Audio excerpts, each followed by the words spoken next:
Good afternoon, everyone. Apologies for being late. I had my meeting with the president of the Oval went long, so I apologize. Okay. We can go straight to questions. Yeah, I was just about to say, just give me a second, Darlene. I have a super short thing at the top, and then we can get straight to questions.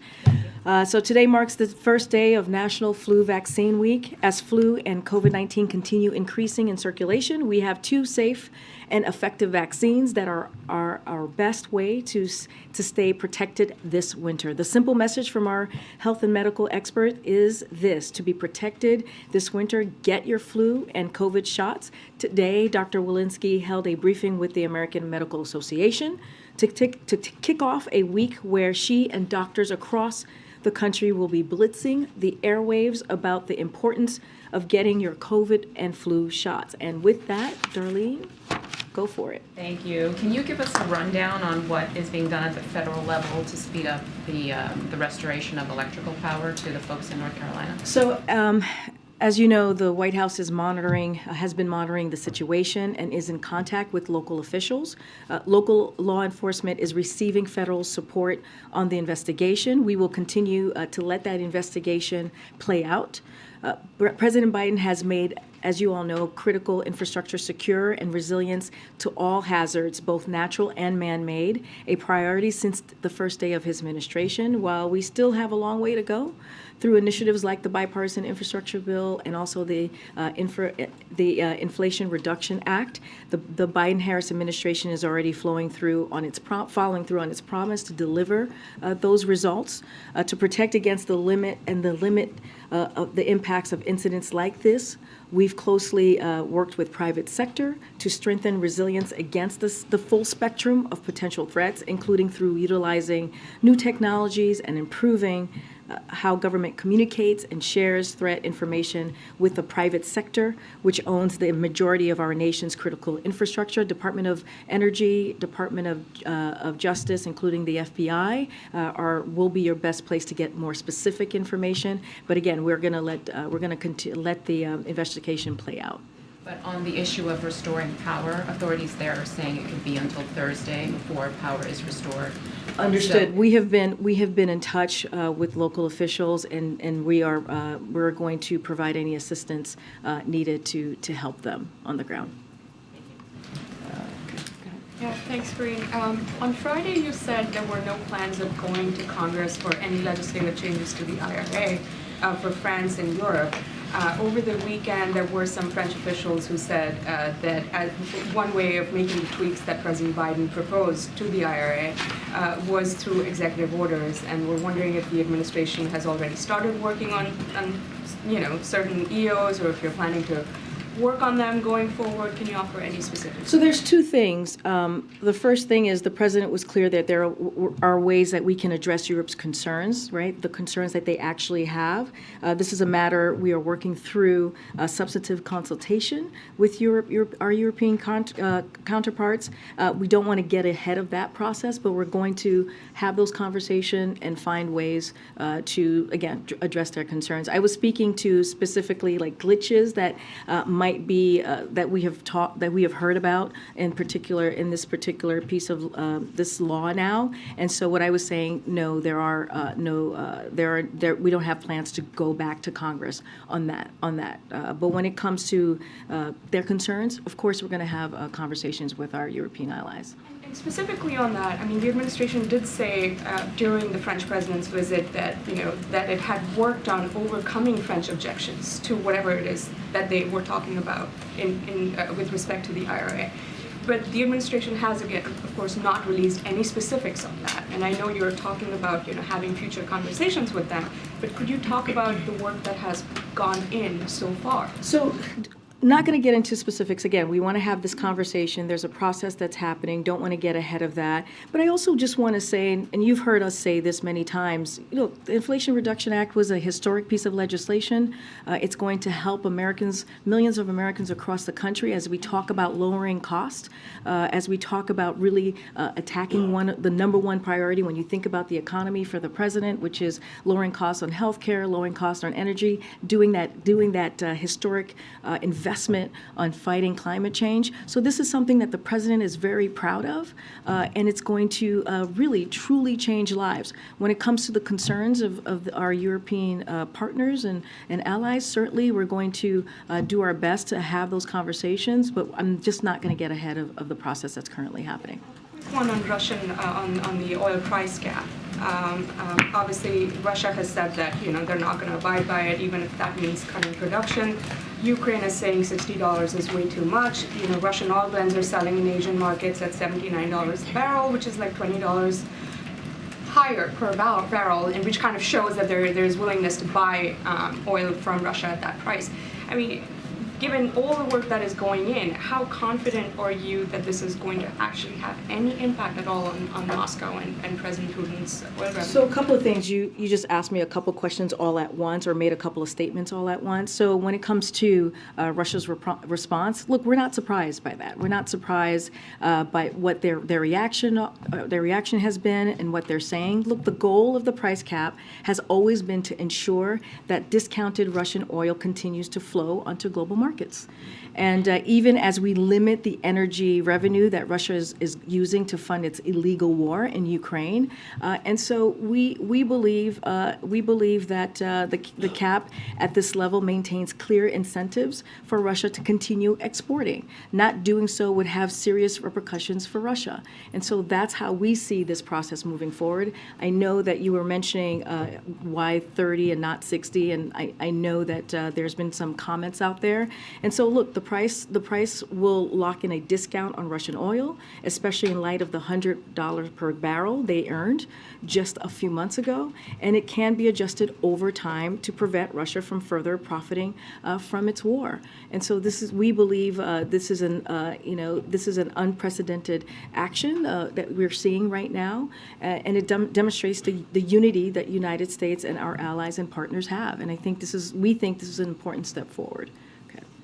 In your meeting with the president, did he indicate that he'd made any headway in his lunch with Senators Leahy and Shelby about reaching an agreement on the top line for the omnibus? So don't have any readout for you on the president's lunch, as you just mentioned. Just for folks who may not be aware, the president had lunch today with Senators Leahy and Shelby of the Senate Appropriations Committee to toast their long careers, but also, to your point, Phil, to discuss the funding bill. Look, the president believes that Congress needs to and has to reach a deal, a bipartisan deal. This is something that they were able to do just last year around this time in a bipartisan way. He believes that they should be able to do this again. This should not be about partisanship. We are talking about critical funding. When you think about public education, when you think about our national security, when you think about health, these are important things that are critical to the American people. So he believes that the Congress should move forward in getting this done. But more broadly speaking, and I settled this last week, when it comes to our efforts and the funding and how we're moving forward, we believe that process is in good hands with our OMB director, Shalonda Young. She knows how to get this done. She knows how to get a bipartisan deal, get that done, and also we have our Office of Leg Affairs who is working on this as well. We've had multiple conversations with members of Congress, and we're continuing to make calls. We continue to do briefings. But again, this is something that the president believes needs to get done. It was done last year in a bipartisan way. We should be able to do that this year. Just one follow-up on that. Has he shown any openness to the idea of dropping the parity between defense spending and non-defense domestic spending, which is currently the Republican proposal? So look, I'll say this. I'm not going to get ahead of any discussions that are currently happening right now. And so I know the Congress is moving forward, having those discussions. I'm certainly not going to be negotiating from here, from the podium. Thanks, Karine. Two topics, if I can. The Supreme Court heard arguments today about a graphic designer who objected to designing websites for gay couples. The justices seem to be sympathetic toward her in today's on the court today. We've heard the White House talk about the potential ripple effects after the Dobbs ruling. Do you have a comment on this specific case and any concerns from the administration about the potential wider implications of this particular case. So I want to be very careful here. Don't want to weigh in or prejudge the Supreme Court's outcome. That's something I'm going to do here at the podium. But to your point, more broadly speaking, and we have talked about this, we recognize the right to free speech, and we support ensuring that no one is discriminated against or refused services because of who they love and who they are. And so, as you know, we've been very clear about that. The administration believes that every person, no matter their sex, race, religion, or who they love, should have the equal access to society, including access to products and services on the same terms as other members of public. Look, the Department of Justice said in its brief that for decades, non-discrimination public accommodations laws have coexisted with the First Amendment. Courts have recognized that we can require businesses open to public to service people regardless of their backgrounds, even when that means businesses must incidentally engage in speech which they disagree upon. So this is no reason to upend this balance right now, as the Department of Justice just laid out, as I just laid out what they said in their brief. But again, I don't want to weigh in. I don't want to get ahead of what the Supreme Court's decision will be on this. And on the year-end wish list and to-do list, is there a push right now by the White House to renew the expanded child tax credit? I don't have anything new to share on that particular piece of legislation or a plan that's incredibly important to the president. As you know, he included in the American Rescue Plan, and it was able to cut child poverty in a historic way. So again, important issue for this president. Don't have anything to share to share further on that particular plan moving forward. Okay. Hey, thanks, Karine. I wonder if you could give more detail about the Wednesday event about the rise of anti-Semitism that's hosted by the second gentleman. Messed that Are up. you going to call him the first gentleman? Slipped up.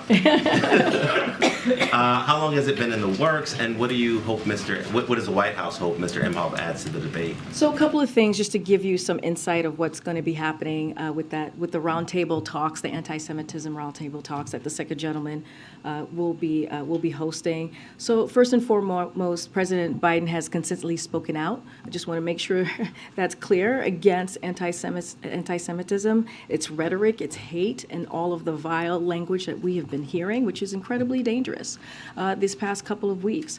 And so we're going to continue condemning anti-Semitism and hate wherever it exists. It should not have a place in our society. And so you'll continue to hear that. The president says silence is complicity. And so, that is something that we will make sure that we continue to condemn. Now, as it relates to Wednesday, the second gentleman, Douglas Emhoff, will convene a roundtable with Jewish leaders from across the country. The roundtable will include leaders of Jewish organizations fighting anti-Semitism that represents the wide range of Jewish community, from students to seniors, and including Reform, Conservative, and Orthodox denominations. And the second gentleman will be joined by Ambassador Susan Rice, White House Domestic Policy Advisor Ambassador Deborah Lipstadt, Special Envoy to Monitor and Combat Anti-Semitism, and Keisha Lance Bottoms, Senior Advisor to the President for Public Engagement. He felt it was important to host the roundtable, given the rise, as I just was mentioning, of anti-Semitism that we have seen over the past several months, and even longer. This is something the second gentleman takes very personally. He is the first Jewish person in this role, the first Jewish individual married to a president or a vice president. He has said himself that he is in pain. And that this is something we cannot normalize, and that's one of the reasons, as I just laid out, that he wanted to do this personally. Just to follow, is it something that he asked for, or something that the president directed him to do? Well, I just laid out, the president has been very clear in condemning anti-Semitism, the hate that we have been seeing, racism, the increase of hatred that we've been seeing just the past several months. So this is something that his administration more broadly is going to continue to do when we talk about condemning that type of speech. But look, I just laid out, this is something, when it comes to this roundtable that the second gentleman is holding, it's something that is very personal to him and important for him, that he believed that he needed to do. And clearly, it's part of our administration's response, and certainly we'll welcome it. Thanks, Karine. To follow up a little bit on that, the week ahead after Wednesday, there were no public events for the president. Is that so he can take a more hands-on approach to the spending deal if necessary? And can we expect him to drop by that anti-Semitism roundtable on Wednesday? It's a good question. I don't have anything to preview at this time on if he will be able to stop by. Clearly, we're always working through the president's schedule, as you know. But just to lay out the president's engagement on the as we're discussing the government funding bill. Look, as you know, he had the Big Four here last week in leadership to talk about. They talked about this. You saw it in the readout. He met with President Leahy and Senators Leahy and Shelby to have the discussion about the omnibus bill. And so the president is going to continue to have those conversations. He's going to continue to be involved. I don't have anything to preview at this time on what the rest of his schedule is going to look like for the week. As it pertains to Wednesday, also, could we expect remarks from him regardless of what happens in Georgia on Wednesday? And then lastly, the president, he didn't end up going to Georgia during the campaign for Raphael Warnock. He hasn't been during the runoff election. Why is that? So look, I need to be careful. The Hatch Act, this is an ongoing, as you know, election with this particular, what we're seeing, the runoff in Georgia. So I want to be really careful here. But I have said many times before at this podium that the president will do anything that he can do for Senator Warnock to be helpful to him. As you all have seen on the president's schedule recently, he's done a high volume of fundraising, attended several political events, including phone banks and unions and with unions and much more. Look, the way that we see this, if you think about the midterms that just occurred, the president played a big role here. He set the narrative on how Democrats were going to move forward in the midterms, how they were going to talk about the successes that they had, how they were going to talk about what was important to American families, right? They made that contrast with Republican electeds, Republican officials who were talking about getting rid of Social Security, putting that on the chopping block, putting Medicare on the chopping block. He talked about the freedoms of the American people wanted as it relates to Roe v. Wade and how we saw the Supreme Court get rid of Roe. And we talked about that and how Republicans wanted to put a national ban. They were pushing for a national ban, and it didn't matter which states, if you're a red or blue state. And this is the thing that the president talked about, and others followed. So the president played a big role in setting that narrative, setting that contrast. And let's not forget the successes that we have seen, his economic policy successes, as we talk about the bipartisan infrastructure legislation, the Inflation Reduction Act. Those are the things that the president was able to get done, and Democrats were able to run on it. This has, of course, been a harsh season for respiratory illnesses in children, and there continue to be anecdotal reports that some drugs are in short supply in certain places, like children's Tylenol, ibuprofen, amoxicillin. The supply chain is clearly under duress, and some Americans are struggling to find the drugs they need. What's the administration doing about it, and how big of an issue do you believe it is? So first, I would refer you to the FDA, who is keeping a close eye on this, and they will share more on any details about supplies as it relates to concerns on drugs, which you're laying out to me, Ben. But what I'll say more broadly on this is, for context, is that drug shortages are not uncommon, and is something the administration is regularly monitoring. The FDA is always tracking shortages at the national level and works closely with manufacturers to understand their production and supply. And while FDA does not manufacture drugs and cannot require a pharmaceutical company to make a drug, make a more of a drug, or change the distribution of a drug, FDA is in touch with the various manufacturers and stand ready to provide support where possible. Again, this is something that we are monitoring. I would refer you to the FDA on any specifics. considering stepping in and working with companies in any way similar to how you all did with the baby formula shortage? I don't have anything more to share on any type of outreach, but again, FDA would be the best place for you to get more details on how they're moving forward with this. Go ahead, Weijia. Karine, has the administration decided whether to appeal the court ruling that ends Title 42 because the deadline is this week? So I've been asked this question a couple times in the briefing room. This is something that, because it's a legal matter, is something that the Department of Justice will decide on, and I would leave it to them. We understand that the administration is considering a proposal that would bar certain migrants from receiving asylum here in the U.S. if they don't seek asylum in other countries first. Is that a proposal that you're moving forward with, or are there any other alternative measures to Title 42 on the table? So, look, we are committed to continuing to secure our borders while maintaining safe, orderly, and humane processing of migrants. That is something that we are committed to under this administration. This will remain the case with Title 42 when Title 42 is lifted. Any suggestions that we might be changing a policy or looking at a different policy is inaccurate at this time. I know there's been conversations about that. We haven't made no such decisions have been made yet. But again, we are committed to securing our border. I have a couple questions on this Chinese hack by the group APT41. The Secret Service says that this state-sponsored group of cyber criminals stole at least $20 million in COVID relief, including small business administration loans. I know that ring. Unemployment insurance funds. What safeguards are in place to prevent this sort of fraud, and why did they fail, is my first question.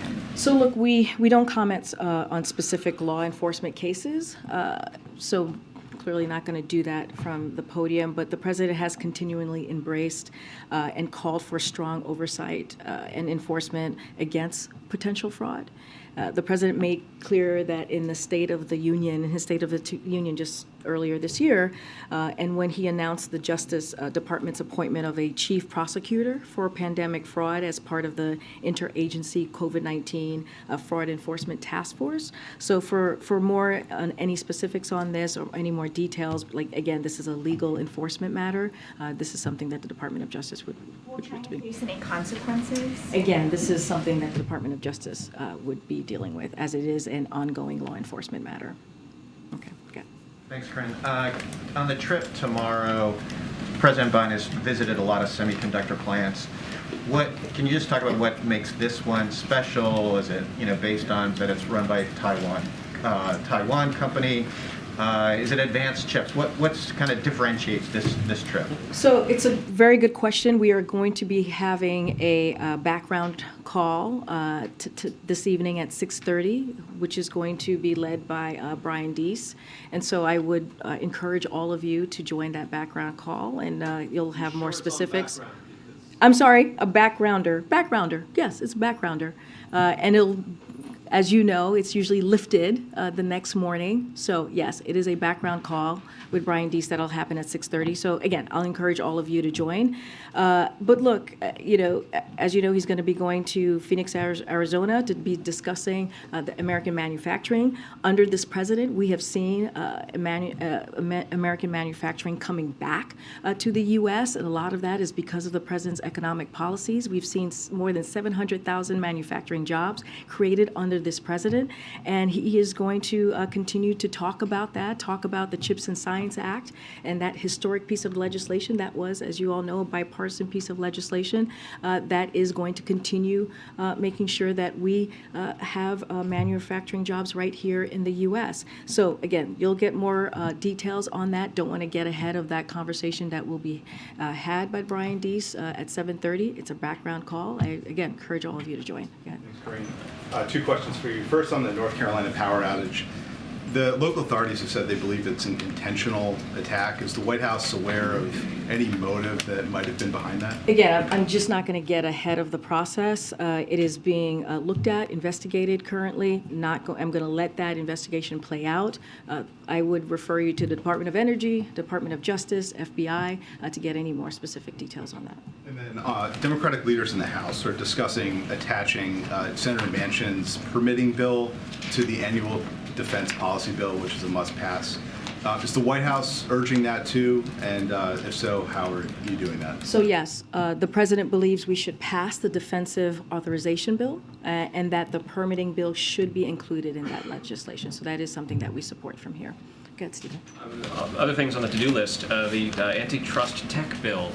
Does the president want to see action on that, Linda? I don't have anything more to say than what I shared last week. I refer you back to I was asked about this a couple times last week, so I refer you back to those comments. Thanks. The Electoral Count Act reform, is that something? That is something that is indeed important to the president, and he wants to see that move forward.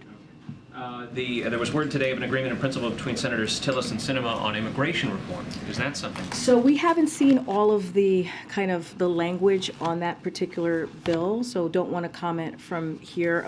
Don't want to get too far ahead. I know there is a drafted proposal, but look, the president has repeatedly called on Congress to permanently protect Dreamers, farm workers, essential workers, and others, and to provide them with the pathway to citizenship. Remember, the first day of his administration, he put forth a comprehensive immigration bill. So we are committed to working with members of Congress from both parties on real solutions to modernize and our outdated immigration system. So that is certainly a priority for the president, but we haven't seen the detailed proposal, so I can't comment about that from here. One last thing. Senator Shaheen has a statement. She's apparently not coming to the ball tonight. Oh, okay.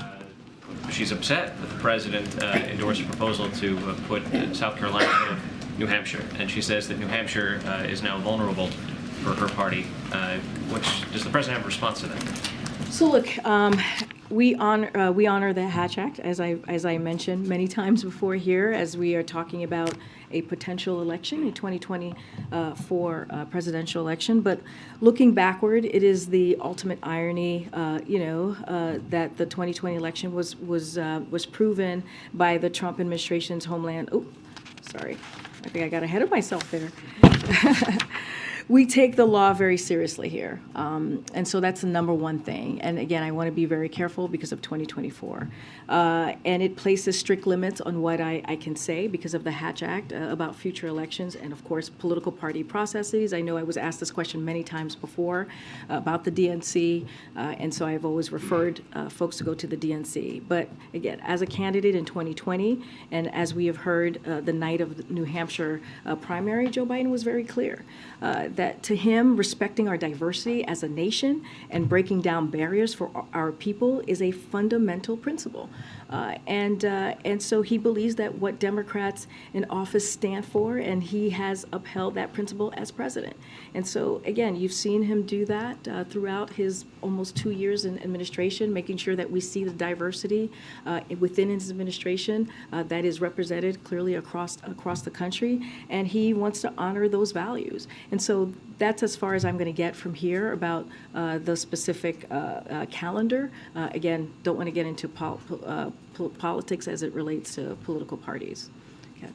Karine, can you talk about with Congress considering repealing the COVID vaccine mandate for service members in the NDAA?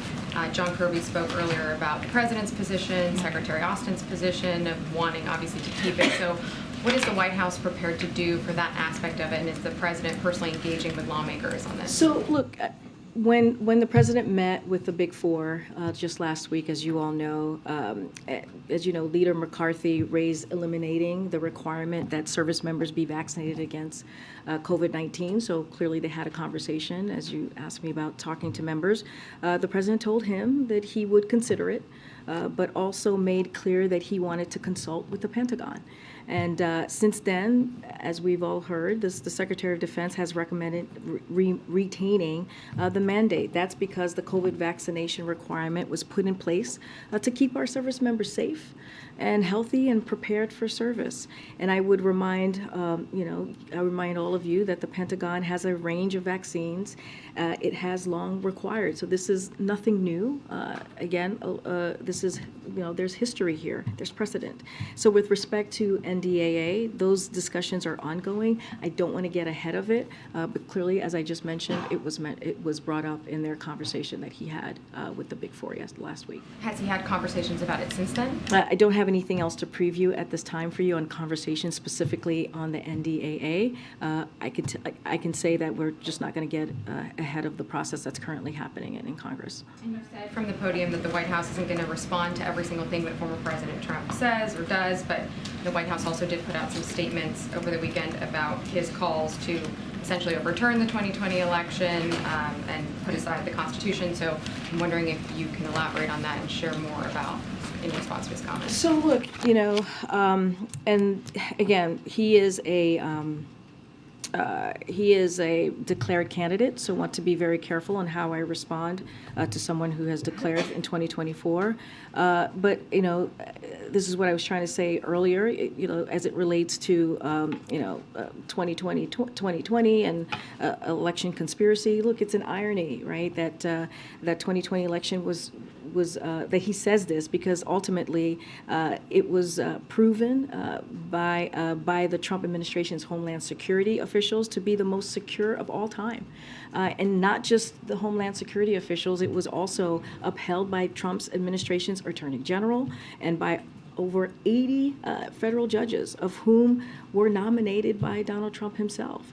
And so in 2022, the American people came together just past midterms and utterly rejected the dangerous conspiracy that we have been hearing, the big lie that we have been hearing from the former president, but also many Republicans. And so, look, American people have been very clear. They oppose the way that Republicans have talked about this. They oppose the violent rhetoric that extreme MAGA officials have engaged in. And so we should listen to what the American people had to say just a couple weeks ago. Go ahead. Karine. Yeah, and then I'll go back. Thank you. Okay, thanks. Just on Arizona again, is there another side to this trip, a political side and beyond the chips aspect? Because he's done a lot of similar speeches in future or current plans. Probably to a lot of Americans, Arizona, politically speaking, might sound like that place where they have a lot of election deniers. So it's kind of a hot spot politics. So I'm not going to get ahead of the background call that's going to happen at 6:30. I'm going to let Brian D. speak to why this trip is so important, what TSMC's semiconductor material manufacturing facility is a big deal. And so don't want to get ahead of it. I will encourage you to join the call, and you'll hear more about the president's trip tomorrow. Okay, but I mean, I'm not talking on the chip side, right? I know you're asking me if there's. Is there a message politically? You're asking me. Because it's in Arizona. Yes. Why? Because he's been to a bunch of places that are relatively similar. No, I hear your question, but the president. It's a very different part of the country. No, I hear your question, but the president has said this over and over again. He's a president for everyone, whether you live in a red state, blue state, purple state. This is about delivering for the American people. This is about keeping his promises as he moves forward with his economic policies.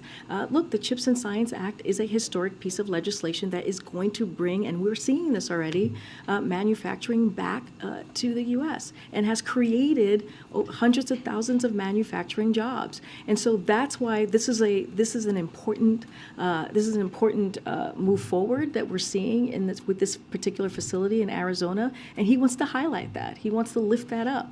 And so I don't want to get ahead of what the announcements are going to be or what he's going to talk specifically about what we're going to see at this facility tomorrow. But as you think about politics, as you're asking me this question, again, this is a president who has been very, very clear. He's going to deliver for all Americans. Very, very quick one about the medical. I think you've said previously that part of the medical has been done already, physical exam. when will the rest of it be done, like very roughly? Is it by the end of the year or? Don't have any specific dates to lay out or timeline to lay out. I can say, I think I've said this last week, it was going to be in the next few months. We will release the president's physical in the same fashion, in the same transparent fashion as we did last year. Karine, thank you so much, Karine. This morning, the National Security Advisor met with President-elect of Brazil, Lula, for about 1 hour and 30 minutes. What would you highlight from the meeting? And also, Mr. Sullivan invited Lula to the White House before Lula's inauguration, January 1st. Is that visit happening? And why is the White House extending this not very common invitation to Lula even before he's the president? So to your first question, the two of them had a wide-ranging and productive conversation about how the United States and Brazil can continue to work together to address common challenges and deepen our strong bilateral relationship. And we will have a fuller readout of the visit, Jake Sullivan's visit to Brazil later today, and you'll have more details on that. To your last question, look, we will have more to share on that soon. As your question to a visit, look, this is really important to the president. We have said before, we've been working with members of incoming Lula's administration for face-to-face engagement. That's nothing new. We've talked about that, and we at high levels, so that we can hit the ground running once President-elect Lula becomes president in January. So this is something that we have been very clear about, very transparent about. Again, as I just stated, we want to hit the ground running with that relationship, that important bilateral relationship that we have with Brazil. And did the White House decide who you guys sending to the inauguration? It's going to be the vice president. The delegation, yeah, U.S. delegation. Yeah, he's going to be leading the delegation. We'll have more to share on what that makeup of the delegation might look like. I don't have anything to share for you at this time. Okay. Thank you. The administration said they're going to refill the Strategic Petroleum Reserve under $70 a barrel. The Russian price cap went into effect today, $60 a barrel. Is the president considering putting Russian oil in the Strategic Petroleum Reserve? No, because it's been banned. Okay. What about in Arizona? I just want to ask you, he's going to that chips factory. Any plans in Arizona to go to the border and see for the situation for himself there? So look, I want to be very clear here. The president's trips tomorrow is about the American manufacturing boom. We're seeing all across the country, thanks to, again, his economic policies. Again, more than we have seen in his almost 2-year term. More than 700,000 jobs, manufacturing jobs, that have been created just here alone in the United States. So he'll be visiting at TSMC, a company making a major investment to manufacturing cutting-edge chips in Phoenix. This investment will bring new jobs and economic opportunity to Arizona, very important to the people in Arizona, and it's in large part thanks to the CHIPS and Science Act the president signed into law. And a historic, let's not forget, a bipartisan piece of legislation. And look, we should be able to reach a bipartisan, bipartisan agreement on immigration too. And that's what we're calling for, right? We're asking for Republican officials to come and work with us, and let's have a bipartisan agreement on immigration instead of doing political stunts, instead of doing what they're doing, going to the border, not actually coming up with any real ideas about that. That's where I will leave it. That's what the president is doing tomorrow. He's going to go to Arizona to talk about an important initiative that's going to change Americans' lives, specifically in Arizona. Just a follow-up on Edward's question. If the president is not going to make time to visit the border during his trip tomorrow to a border state, will he do it in New Year? Look, I addressed this last week about the president visiting the border. I'm not going to go beyond what I just laid out. I think, and we believe, the question again, as I was just answering to your colleague in the back, is that what are congressional Republicans going to do to actually deal with this issue? instead of doing political stunts, many of the political stunts that hurt families, that hurt kids, that hurt children, right? That hurt people who are coming here to try to seek asylum, leaving a dictatorship. Instead of going to the border and talking about things that not going to actually deliver and keep our border safe, why don't they work with us? Why don't they actually do something? Why don't they actually, help the president get the funding that he requested, historic funding, into the Department of Homeland Security? That's one way of doing that. But again, they're playing political games and doing political stunts.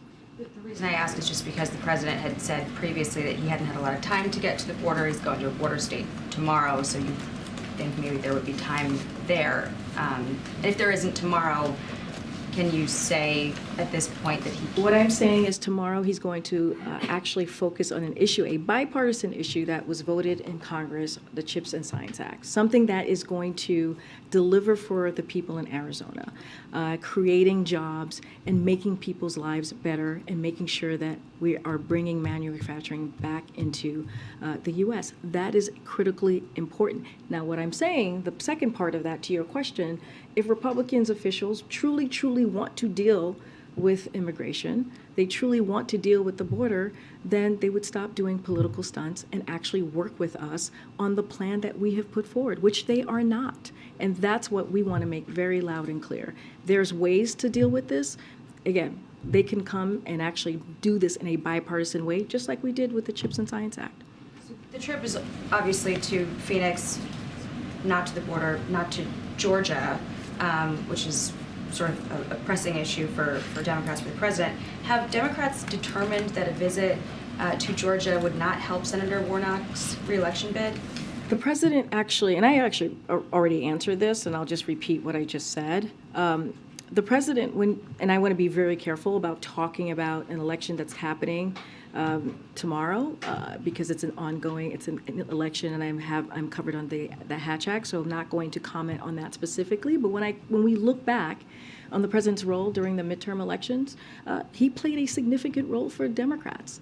It was because, again, I just answered this question, is because of the way he made the contrast with Republican officials, again, who talked about putting Social Security and Medicare on the chopping block because they were upset about the Inflation Reduction Act, which is a historic piece of legislation. It's going to lower costs for American families. That's what they were upset about, because we were saying we wanted to make sure big corporations pay their fair share and not put it on the little guy.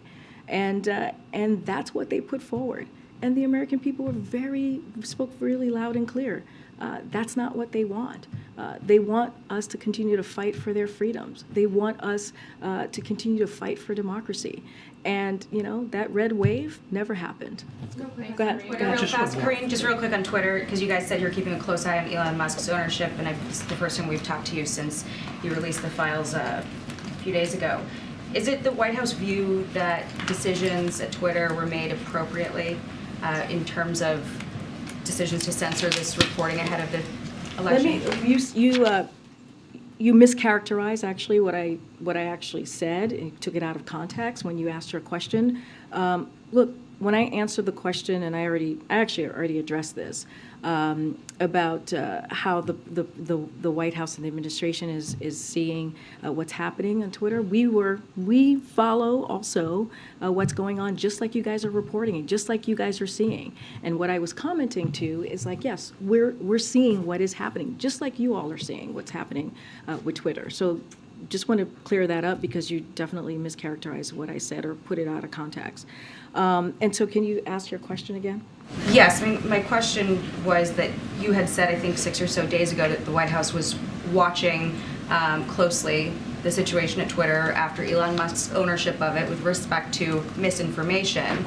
And because these files were released on the basis of, hack materials clause at Twitter, decisions were made to censor reporting leading up to the election. My question was, is it the White House view that these decisions were made appropriately in light of what has come out? Which decisions? By whom? By Twitter. by Twitter on, okay. So, look, we see this as an interesting or a coincidence, if I may, that he would so haphazardly, Twitter would so haphazardly push this distraction. That is a full of old news, if you think about it. And at the same time, Twitter is facing very real and very serious questions about the rising volume of anger, hate, and anti-Semitism on their platform, and how they're letting it happen.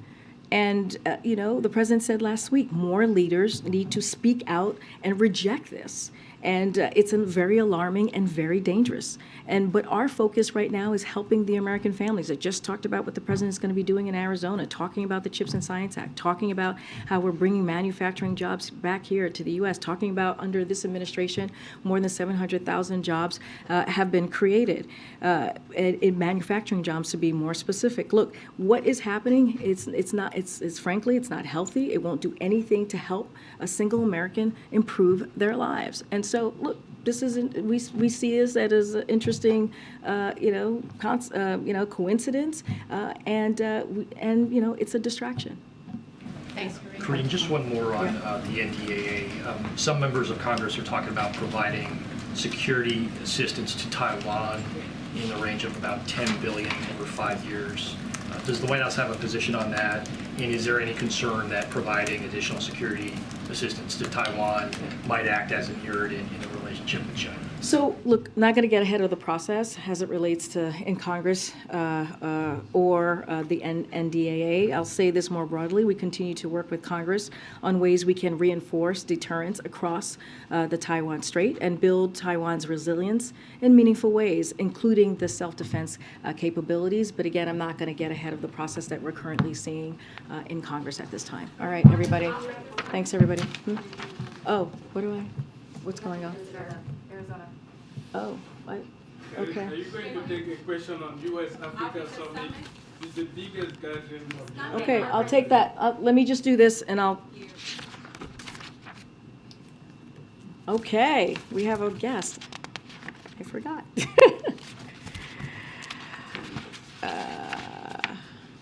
Okay, so we are pleased to have a local reporter from the Arizona Republic and Arizona Central join us in the briefing room today and ahead of the president's trip, as we've been talking about Arizona and the CHIPS and Science Act. His name is Ronald J. Henson. He is the paper's national political reporter and has been a member of their team for about 15 years. And Ron, thank you for joining us. Hello. Yeah, hi, thanks, Karine. As you know, the TSMC plant was announced in 2020. So wanted to know a couple things. Number one, what should ordinary Americans expect that is attributable to the CHIPS Act? How soon should they be seeing the effects of that in Arizona or elsewhere? And also, in the long run, should the government be playing any greater role in providing more water resources to a place like Arizona in light of this water-intensive industry? So on your first question, Ronald, I would refer you to the Department of Commerce as timeline. They're working on this and they're playing point when it comes to the CHIPS and Science Act. On your final question, it's important that these facilities are built sustainably and in a way that doesn't harm the environment of a region. We know that these chip fabs can be water intensive, but both TSMC and Intel have taken steps to reduce water usage at their facilities in Arizona. In the case of TSMC, they have planned on a site industrial water reclamation plant that will significantly reduce liquid discharge. Within the Biden administration, it is an issue we take very seriously, as evidenced by funding for Arizona drought resiliency resources, included in the Inflation Reduction Act, as you know, Ronald.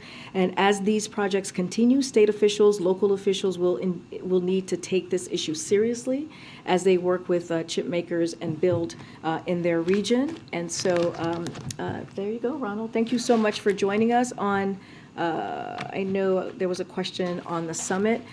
We will have more. We will have more to share in the next couple of days. Yes, the U.S. summit is incredibly important. We have invited 49 African heads of state to Washington, D.C. for a 3-day summit to highlight how the U.S. and African nations are strengthening our partnerships to advance shared priorities. The summit reflects the U.S. strategy towards Sub-Saharan Africa, which emphasizes the critical importance of the region to meet this era's defining challenges. Again, we will have more to share on the upcoming days. I gotta go, guys. Thank you so much. Having a one-on-one